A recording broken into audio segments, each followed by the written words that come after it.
Master minds the pride of India. Inter, MPC, BiPC, MEC, CEC చదివిన విద్యార్థులకు CA మరియు CMA foundation కొరకు నూతన బ్యాచెస్ ప్రారంభం. చెట్లు ప్రగతికి మెట్లు అని చదువుకున్నాం. ఆక్సిజన్ ప్రసాదించే మహాప్రసాదాలు అని కొనియాడాం. కానీ ఓ చెట్టు మానవుల మనుగడకే ఎసరు పెట్టేలా ఉంది. ఇందుకీ పక్షులు కూడా వాళ్ళని ఆ చెట్టేంటి? ఆ చెట్టు ఎందుకంత డేంజరస్? ఏపీలో విరివిగా ఉన్న ఆ చెట్లపై ప్రభుత్వం ఏ నిర్ణయం తీసుకుంది? Let's watch this story. ఎంతో అందంగా ఆకర్షణీయంగా ఉంటాయి క్రోనోకార్పస్ చెట్లు.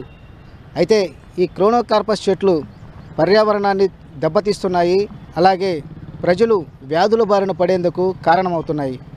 అసలు ఈ క్రోనోకార్పస్ చెట్లు మన దేశానికి ఎక్కడి నుంచి వచ్చాయి? వీటి వల్ల కలిగే నష్టాలేంటి? ప్రజలు ఈ చెట్ల వల్ల ఎలాంటి వ్యాధులు బారిన పడుతున్నారు? ఈ విషయాలన్నీ కూడా 10 టీవీ గ్రౌండ్ రిపోర్ట్లో తెలుసుకుంటాం. పర్యావరణానికి హాని చేసే చెట్లు కూడా ఉన్నాయని క్రోనోకార్పస్ చెట్లు రుజువు చేశాయి. వీటిపై పరిశోధన చేసిన సైంటిస్టులు ఈ చెట్లు చేసే పనిని చూసి నిర్ఘాంతపోయారు. వాటిని పెంచితే పర్యావరణం నాశనమవుతుందని హెచ్చరిస్తున్నారు. పక్షులు కూడా వాళ్ళని ఈ చెట్లను పలు ప్రపంచ దేశాలు నిషేధించాయి. అయితే ఏపీలో ఈ చెట్లు విరివిగా ఉన్నాయి. రోడ్లపై అందంగా ఉండాలనే ఉద్దేశంతో డివైడర్లు, ఫుట్పాత్లపైన ఈ చెట్లను నాటారు. ఇటు ఏ ప్రభుత్వ ఆసుపత్రికి వెళ్లినా, ఈ గవర్నమెంట్ ఆఫీస్కు వెళ్లినా ఈ చెట్ల గుంపులుగా దర్శనమిస్తున్నాయి.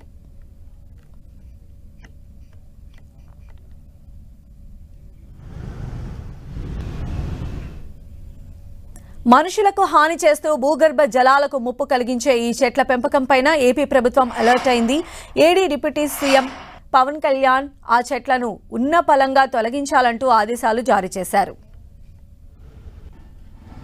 క్రోనోకార్పస్ మొక్క ఏపుగా పెరుగుతుంది, అదేవిధంగా కోన్ ఆకారంలో ఇది పెరగడం జరుగుతుంది. అయితే ఇది సౌత్ అమెరికాకి సంబంధించిన మొక్క. అయితే ఇది ఎడారి ప్రాంతాల్లో ఇసుక తుఫాన్లను ఎదుర్కొనేందుకు అడ్డుగోడగా ఉంటుందని, అలాగే వాతావరణంలో వేడిని తగ్గిస్తుందని, అలాగే గార్డెన్తో పాటు పచ్చదనాన్ని పెంపొందించేందుకు ఈ క్రోనోకార్పస్ మొక్కలన్నింటిని కూడా మన దేశంతో పాటు అనేక ఇతర దేశాలు, అదేవిధంగా మన దేశంలోని అనేక రాష్ట్రాలు కూడా అవి నర్సరీలను పెంచారు. నర్సరీలో పెంచి పెద్ద పెద్ద కార్పొరేషన్లు, అదేవిధంగా మున్సిపాలిటీలు, నగరాలతో పాటు అనేక గవర్నమెంట్ ఆఫీసుల్లో కూడా ఈ మొక్కలను పెంచడం జరిగింది.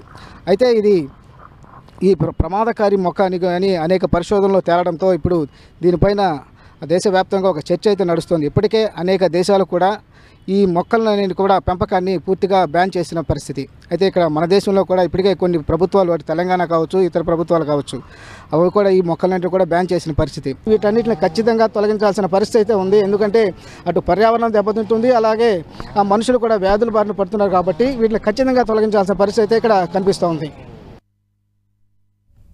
క్రోనోకార్పస్ చెట్ల వల్ల పర్యావరణ సమతుల్యత దెబ్బతింటుందని పర్యావరణ నిపుణులు హెచ్చరిస్తున్నారు.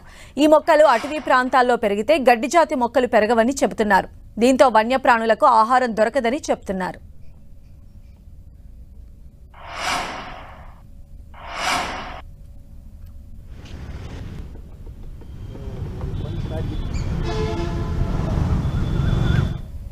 ఈ మొక్క వలన ఎలాంటి ఉపయోగం లేదు. పర్యావరణానికి కానీ, జంతువులకు కానీ, కీటకాలకు కానీ ఇది నిరుపయోగమైనటువంటి మొక్క.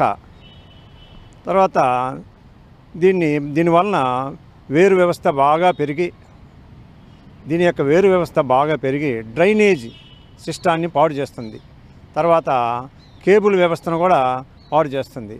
అందువలన దీన్ని అధ్యయనం చేయకుండా తీసుకొచ్చారు, పెంచారు. ఆ తర్వాత ఇటీవల కాలంలో దీనివల్ల చాలా నష్టాలు ఉన్నాయని గుర్తించారు. ఈ కేబుల్ వ్యవస్థ, ఈ డ్రైనేజ్ వ్యవస్థతో పాటు దీని యొక్క పుప్పొడి రేణువులు గాలిలోకి వ్యాపించి శ్వాసకోశ సంబంధమైనటువంటి వ్యాధులు వేపిస్తున్నాయి. తర్వాత స్కిన్ ఎలర్జీ కూడా వస్తుందన్నమాట. క్రోనోకార్పస్ చెట్ల వల్ల మానవులకు హాని కలుగుతుందని ఎందరో సైంటిస్టులు తేల్చి చెప్పారు. చర్మ, శ్వాసకోశ సంబంధిత వ్యాధులు, ఇటు డాక్టర్లు కూడా హెచ్చరిస్తున్నారు. ఈ మొక్కల యొక్క ఆకుల వల్ల కానీ, వాటిని స్మెల్ చేసిన వల్ల కూడా ఏంటంటే మన మానవులకి రెస్పిరేటరీ అలర్జీస్ కానీ, అలాగే స్కిన్ అలర్జీస్ కానీ, అలాగే బ్రాంకియల్ ఆస్తమా అంటే ఉబ్బసం అనేటువంటి వ్యాధులు ఎక్కువగా కలుగుతున్నాయని చెప్పేసి మన సైంటిస్టులు గుర్తించి దాన్ని ముఖ్యంగా నిర్మూలించాలని చెప్పేసి అన్ని ప్రభుత్వాలు కూడా దాన్ని చేరవేశారు. సర్వజన ఆసుపత్రి ఈ కాంపౌండ్లోనే ఇంచుమించు సుమారుగా 150 చెట్లు ఈ క్రోనోకార్పస్ చెట్లు ఉన్నాయి. ఒక చెట్టు ఉంటేనే ఎంతో ప్రమాదకరం అని చెప్తున్నారు. అటువంటిది ఇక్కడ వైద్యం కోసం వచ్చేటటువంటి పేదలు కావచ్చు, లేదంటే పేషెంట్లకు సంబంధించిన అటెండర్లు కావచ్చు, ఇక్కడ ఉండే ఉద్యోగస్తులు కావచ్చు, విద్యార్థులు కావచ్చు, ఎవరైనా కానీ ఇదే చెట్ల కింద నిరంతరం కూర్చుంటుంటారు. ఆ చెట్టుకి కాసేటటువంటి ఈ కాయలను వాళ్ళకి తెలియకుండానే దీన్ని పుప్పొడి అంటారు. వీటి గురించి మేము కనుక్కోవడం జరిగింది. ఈ పుప్పొడి ఇది ఎండిపోయిన తర్వాత ఈ విధంగా రాలిపోతుంది. ఈ విధంగా ఈ పుప్పొడి రాలిన తర్వాత దీన్ని ఎవరైతే పీలుస్తారో ఈ పీల్చిన వారికి కూడా ఊపిరితిత్తులకు సంబంధించినటువంటి జబ్బులు, అలాగే ఆస్మా, రకరకాల వ్యాధులు బారిన పడతారని కూడా అనేక మంది శాస్త్రవేత్తలు కూడా దీని మీద ఇచ్చేసి చెప్పారు. జీవకోటికి ప్రాణహాని తలపెట్టే కోనోకార్పస్ చెట్లను దశలవారీగా తొలగించేందుకు ప్రభుత్వం శ్రీకారం చుట్టింది. తొలి విడతగా ప్రస్తుతం ప్రభుత్వ ఆసుపత్రుల్లో ఏపుగా పెరిగిన కోనోకార్పస్ చెట్లను తొలగిస్తున్నారు. మొత్తానికి ప్రభుత్వం అప్రమత్తమై డేంజరస్ చెట్లను తొలగించడాన్ని పర్యావరణ ప్రేమికులు స్వాగతిస్తున్నారు.